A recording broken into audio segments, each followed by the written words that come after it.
आज बुलेटिन में सबसे पहली खबर जो हम समझने वाले हैं वो होगी पीके की जीत के मायने समझिए, क्योंकि प्रशांत किशोर की इस जीत के कई मायने निकाले जा रहे हैं। दूसरी खबर हम आपको समझाएंगे बीजेपी की हार के मायने समझिए, बीजेपी अपने किले को बचा नहीं पाई। तीसरी खबर आपको समझिए आरजेडी पर हार का क्या असर होगा, और इसके साथ ही बात चौथी खबर की होगी गैंगस्टर सुरजीत की मौत पर क्यों उठ रहे हैं सवाल, ये भी आपको समझाएंगे। तो आइए शुरू करते हैं खबरों का सिलसिला। और बात सबसे पहले प्रशांत किशोर ने अपने राजनीतिक सफर की शुरुआत शून्य से की। जब बिहार विधानसभा चुनाव 2025 में उनकी पार्टी शून्य पर आउट हो गई तो हर कोई प्रशांत किशोर पर तंज कस रहा था, उनकी हंसी उड़ा रहा था। लेकिन प्रशांत किशोर हार मानने वालों में नहीं, मैदान में डटे रहने वाले नेता थे, क्योंकि उन्होंने अपना सफर ही जनसुराज अभियान से शुरू किया था। 3000 किलोमीटर पैदल यात्रा करने वाला शख्स कभी डिगता नहीं, उन्होंने ये साबित किया है, और यही वजह है कि आज उनकी जय जयकार हो रही है। ये रिपोर्ट देखिए, फिर खबर तो समझिए। अभी मैं मरा नहीं हूं, अभी कहानी बाकी है।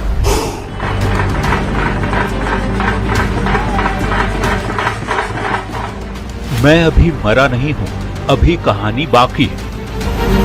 अभी मैं मरा नहीं हूं, अभी कहानी बाकी है।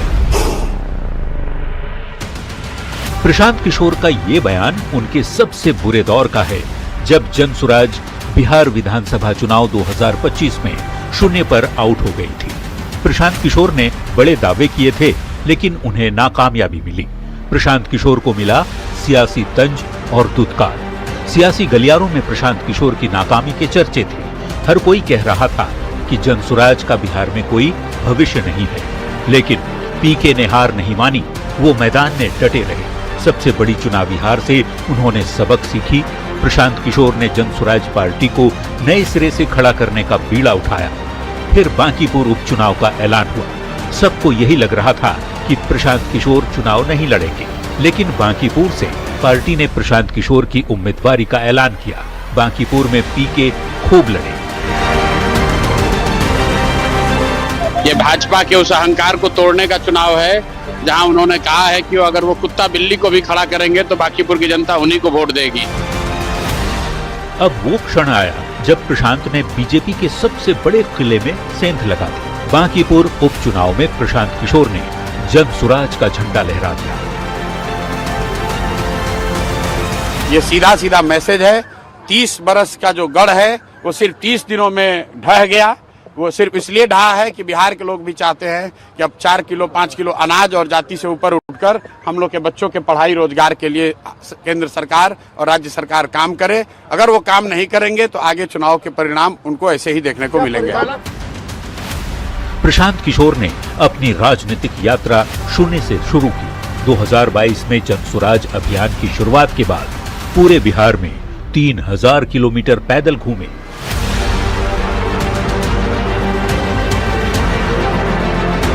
फिर जनसुराज अभियान को पूरी तरह राजनीतिक संगठन में बदल दिया। इस राजनीतिक यात्रा का मकसद बिहार में एक नई मजबूत राजनीतिक जमीन तैयार करना था, लेकिन 2025 के विधानसभा चुनाव के नतीजों ने उनके सियासी मकसद को हिलाकर रख दिया। पर प्रशांत किशोर हार मानने वालों में से नहीं थे, वे मैदान छोड़ने वालों में से नहीं थे। अपने मुद्दों और मकसद पर डटे रहे। उन्होंने साबित किया वो बाकी सियासी दल से अलग है। पारंपरिक जाति आधारित राजनीति की जगह उन्होंने अपना फोकस स्वास्थ्य, रोजगार, विकास, पलायन के मुद्दे पर रखा। बांकीपुर में प्रशांत किशोर की जीत एक नई सियासत का आगाज है। प्रशांत किशोर का हार नहीं मानने वाला ये अंदाज सियासी दिग्गजों के लिए बड़ा संदेश है। Bureau report, news 18।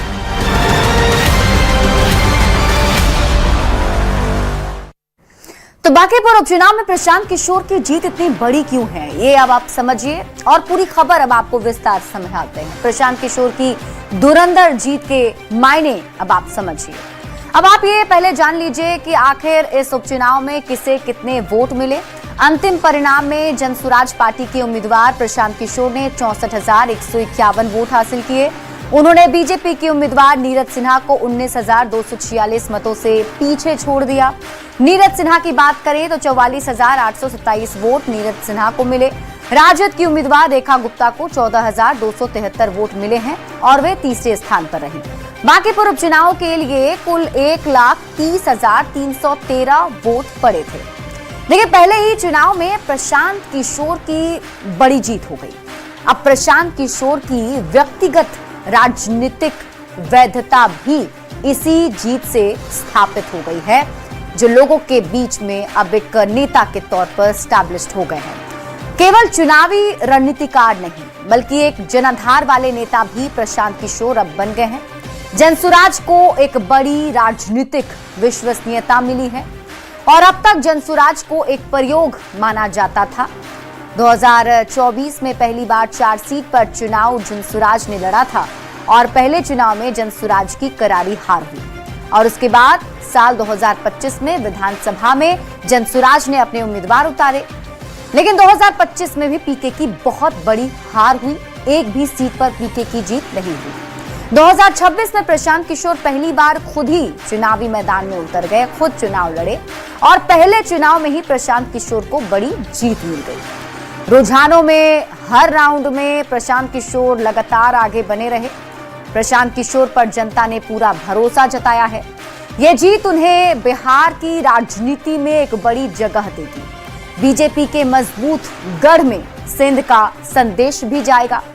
Bankipur BJP का मजबूत क्षेत्र माना जाता रहा है। देखिए, बांकीपुर में पीके की जीत बीजेपी के लिए एक बहुत बड़ा झटका भी है।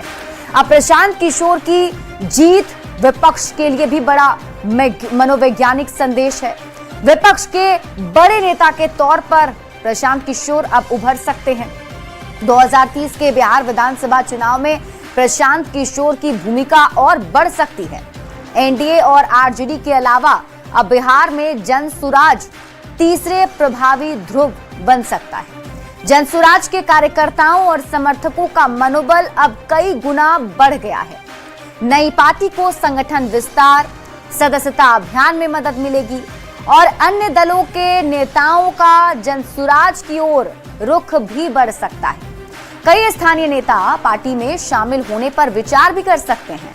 बिहार की त्रिकोणीय राजनीति अब मजबूत होगी। राष्ट्रीय राजनीति में भी प्रशांत किशोर का कद बढ़ेगा। अब जीत के बाद प्रशांत किशोर ने क्या कहा वो भी आप जान लीजिए। तो बांकीपुर का रिजल्ट विधायक का चुनाव नहीं, बांकीपुर का रिजल्ट बीजेपी के लिए बड़ा संदेश है। प्रशांत किशोर ने यह बयान दिया। उन्होंने कहा कि बिहार में किसी साफ छवि के व्यक्ति को सीएम बनाएं। बांकीपुर में बदलाव का भरोसा भी उन्होंने दिया और ये भी कहा कि 2-4 महीने में ये बदलाव बांकीपुर के भीतर दिखने भी लगेगा, उन्हें थोड़ा समय दिया जाए। बढ़ते आगे और बात अगली खबर की। बांकीपुर बीजेपी का वो किला जहां से पिछले 3 दशक से उसे कोई डिगा नहीं पाया, उसी बांकीपुर में एक 4 साल पुरानी पार्टी ने ऐसी पटखनी दी जिसने राज्य की सियासत को हिला कर रख दिया। प्रशांत किशोर की जीत के साथ ही अगर सबसे ज्यादा चर्चा किसी की हो रही है तो वो है बीजेपी की हार की। बांकीपुर में बीजेपी के हार के मायने क्या हैं ये आपको समझाएं, उससे पहले ये रिपोर्ट देखिए। पीके की जीत बीजेपी को झटका। बांकीपुर में बीजेपी की सबसे बड़ी हार। अपने ही गढ़ में क्यों हार गई बीजेपी? बांकीपुर विधानसभा उपचुनाव के नतीजों ने सभी को चौंका दिया है। 3 दशक से बीजेपी की गढ़ बनी हुई बांकीपुर में प्रशांत किशोर ने ऐसी जीत दर्ज की कि सभी की आंखें खुली की खुली रह गईं। प्रशांत किशोर के खुद चुनाव लड़ने से ये मुकाबला दिलचस्प तो हुआ था, पर उम्मीद की जा रही थी कि टक्कर कांटे की होगी, लेकिन जो नतीजे आए उसने सबको चौंका दिया। बीजेपी के लिए ये हार केवल बड़ी ही नहीं बल्कि बेहद चिंताजनक भी है। इस चुनाव में बीजेपी के बड़े बड़े नेताओं के बूथ पर भी जनता ने भाजपा की जगह प्रशांत किशोर को चुना। क्योंकि नीरज सिन्हा के बूथ पर बीजेपी को 1392 वोट मिले, जबकि जनसुराज को 2137, जबकि आरजेडी को 392 वोट मिले।